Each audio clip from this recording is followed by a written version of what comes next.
For thousands of years, the greatest conquerors in human history looked at the vast, fertile plains north of the Black Sea and made the exact same fatal mistake. They marched in with swords drawn, horses galloping, and tanks rolling, absolutely certain they could erase this land and its people from the timeline forever.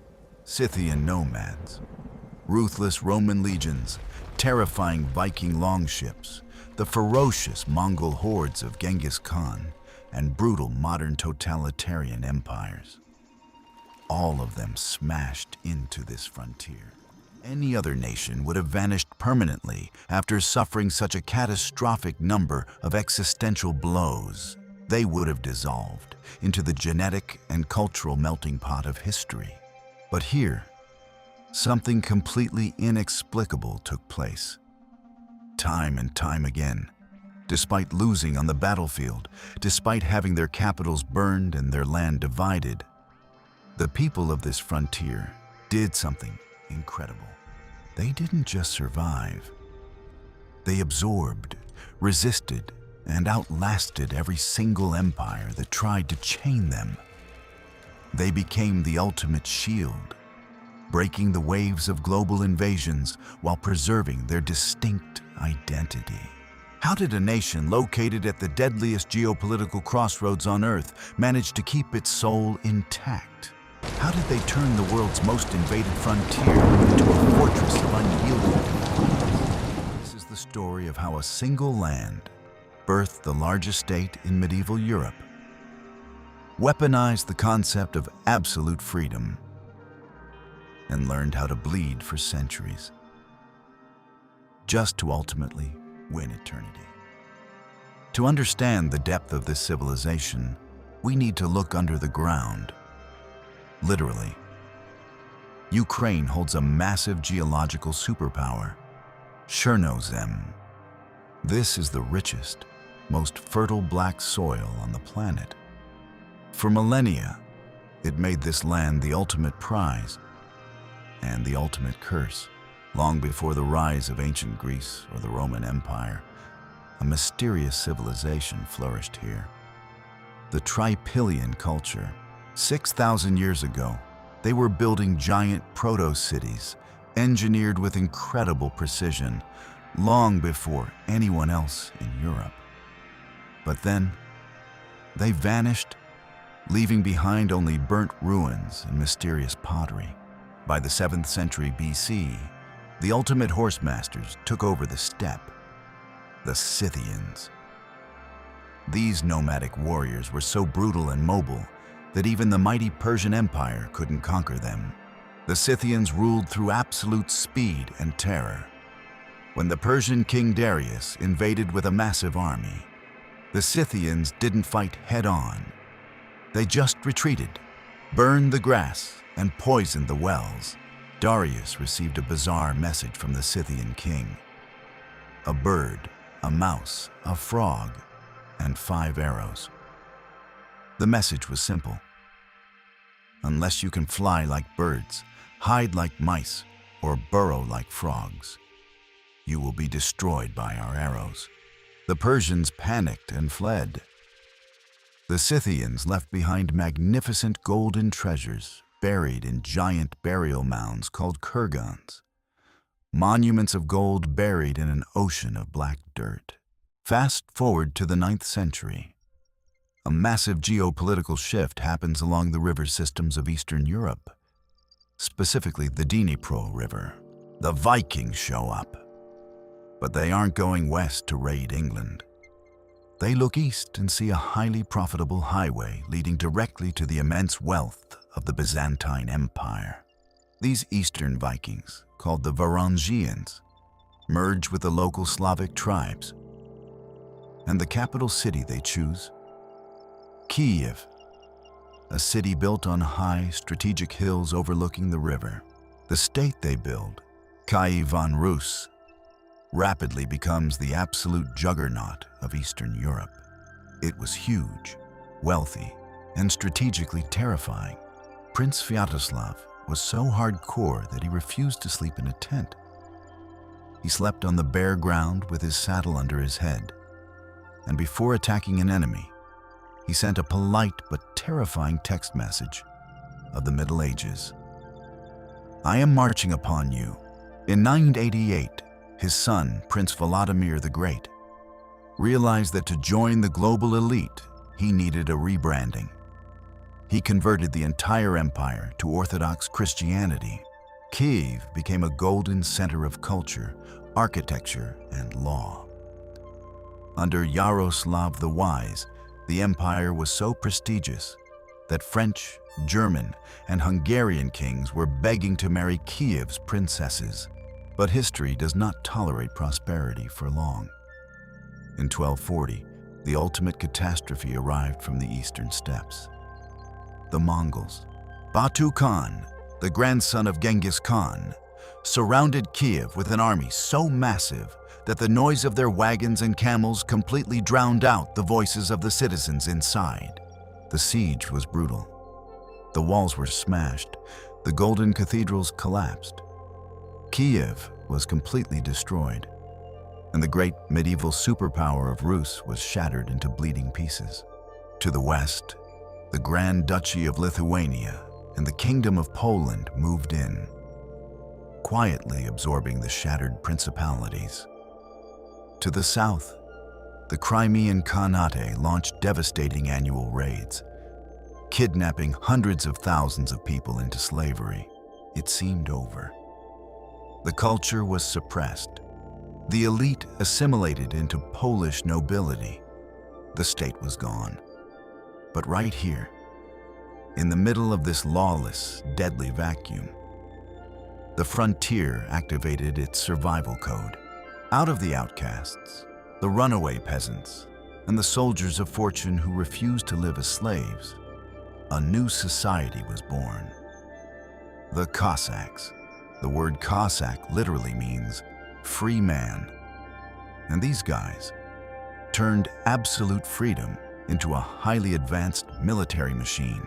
Deep in the marshes of the Dnipro River, beyond the treacherous rocky rapids, they built their ultimate secret base, the Zaporozhian Sich, a heavily fortified wooden island fortress.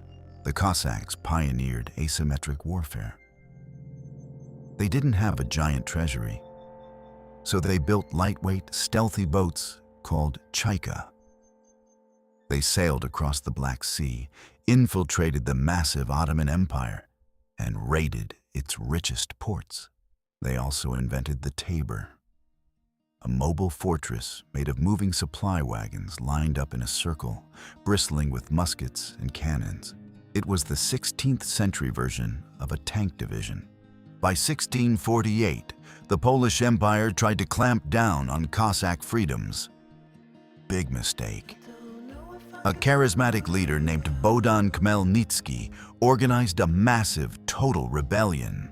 The Cossacks crushed the elite Polish armies in battle after battle. Khmelnytsky entered Kyiv as the liberator of a new, independent Cossack state, the Hetmanate.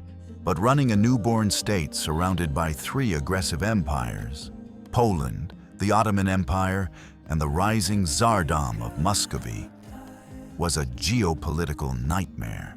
In 1654, looking for a temporary military alliance, Khmelnytsky signed the Treaty of Pereyaslav with the Russian Tsar.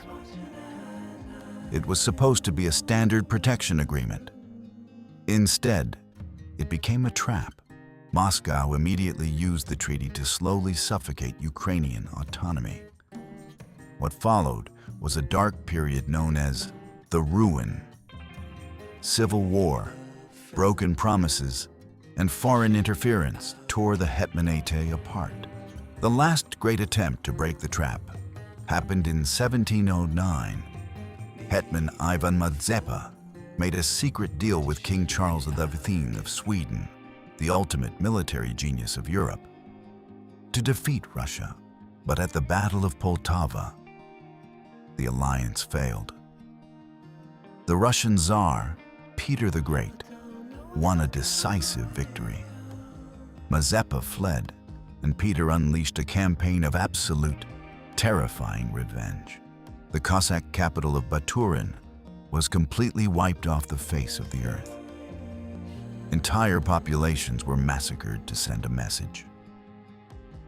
By the late 8th century, Empress Catherine the Great officially dissolved the Hetmanate, destroyed the Zaporozhian Sich, and forced millions of free Ukrainian peasants into serfdom, feudal slavery. The 19th century was the era of the Russian Empire's ultimate project: total Russification. The logic was simple. If you can't destroy the land, destroy the language. The imperial government issued secret directives, the Valuev Circular and the Ems Ukaz. They completely banned the printing of books, plays, or educational materials in the Ukrainian language. They claimed the language never existed, does not exist, and cannot exist. But instead of dying, the identity went underground. It became a cultural guerrilla war. And the chief commander of this war wasn't a general. He was a formerly enslaved poet, Taras Shevchenko. Shevchenko wrote raw, powerful poetry that woke up the national consciousness of millions. He was arrested, exiled to the frozen deserts of Kazakhstan, and forbidden from writing or painting. But he smuggled out his poems anyway. While the Russian Empire treated Ukraine as its agricultural Little Russia, the western parts of Ukraine under the Austrian Empire became a political laboratory for national revival. The identity was surviving in parallel streams, waiting for the global system to crack. In 1917, the global system exploded. The Russian Empire collapsed in the fires of revolution and World War I. Ukraine immediately declared independence, founding the Ukrainian People's Republic. But they found themselves surrounded by enemies: Bolsheviks, White Russian monarchists, Poland, and local anarchists. After years of brutal, multi-sided warfare, the Bolsheviks won. Ukraine was forcefully integrated into the Soviet Union. And that is when the most horrific chapter began.